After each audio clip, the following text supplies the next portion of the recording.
Hello students, myself Vandana Sukhadia. Today we are studying on NMR spectroscopy. Topic is different kinds of protons. In this topic we will study about first homotopic chemically equivalent proton. इस topic को समझने से पहले हम देखेंगे कि हमें different type के स्टडीज़ के बारे में पता होना चाहिए। जैसे स्टीरियो केमिस्ट्री में हम होमोटॉपिक, इनएंशियोटॉपिक, डायस्टिरियोटॉपिक प्रोटॉन्स के बारे में हम स्टडी करते हैं।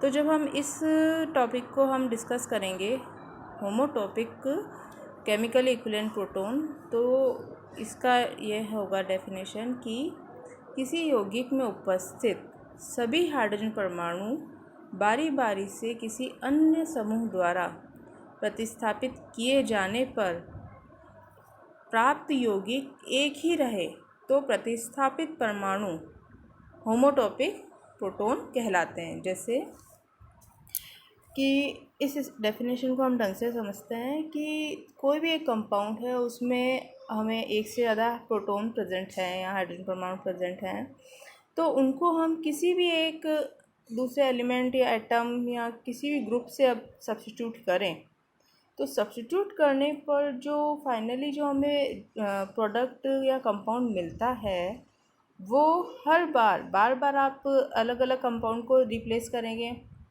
और मिलने वाले कंपाउंड एग्जैक्टली सेम मिलते हैं, तो उन प्रोटॉन्स को हम होमोटॉपिक प्रोटॉन्स कहेंगे। जैसे इस एग्जांपल में हम देख रहे हैं कि जैसे 2-मेथिल प्रोपीन है, इसमें प्रोटॉन ए और प्रोटॉन बी दो टाइप के प्रोटॉन इसमें प्रेजेंट है। अब आप देखेंगे कि अगर हम इनको किसी भी एक ग्रुप Z से रिप्लेस करें, तो जो मिलने वाले जो प्रोडक्ट होंगे वो एक दूसरे के एक ही एकदम सेम रहेंगे, एग्जैक्टली सेम रहेंगे। इसलिए इसमें हमें 2 सेट्स ऑफ प्रोटॉन हैं और हमें अलग अलग टाइप के सिग्नल्स मिलेंगे। इसी तरह से दूसरा एग्जांपल है इनएंशियोट्रोपिक प्रोटॉन्स। इनएंशियोट्रोपिक प्रोटॉन्स के बारे में डिस्कशन करने से पहले हमें इनएंशियोमर्स, जो हमने स्टीरियो केमिस्ट्री में हम स्टडी करते हैं, उसके बारे में पता होना चाहिए। यदि किसी यौगिक में उपस्थित एक ही कार्बन परमाणु के हाइड्रोजन परमाणुओं का प्रतिस्थापन किसी एक ही ग्रुप या एटम के द्वारा करने पर यदि हमें इनएंशियोमर या मिरर इमेजेस प्राप्त हों, तो वो प्रोटॉन एक दूसरे के इनएंशियोटॉपिक प्रोटॉन्स कहलाएंगे। जैसे एग्जांपल में दे रखा है एथिल ब्रोमाइड।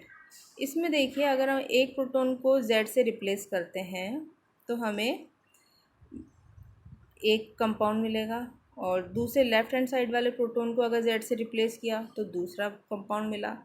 अब इन दोनों का ज़्यादा ध्यान से देखने पर हमें लगेगा कि ये दोनों एक दूसरे की मिरर इमेजेस हैं, यानी इनएंशियोमर्स हैं। तो इस टाइप से ये जो दोनों प्रोटॉन्स होंगे वो इनएंशियोट्रोपिक प्रोटॉन्स होंगे, इस और दोनों सेम टाइप के होंगे। तो इसलिए हमें इसमें कितने सिग्नल्स मिल जाएंगे? 2 सिग्नल्स मिलेंगे।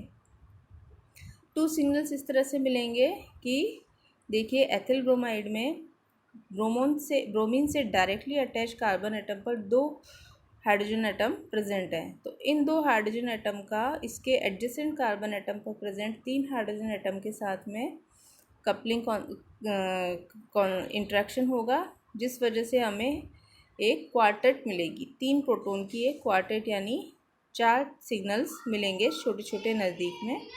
इसी तरह से मेथिल ग्रुप के 3 प्रोटॉन की हमें एडजेसेंट CH2 के 2 हाइड्रोजन एटम के साथ इंटरेक्शन के कारण हमें ट्रिपलेट मिलेगी।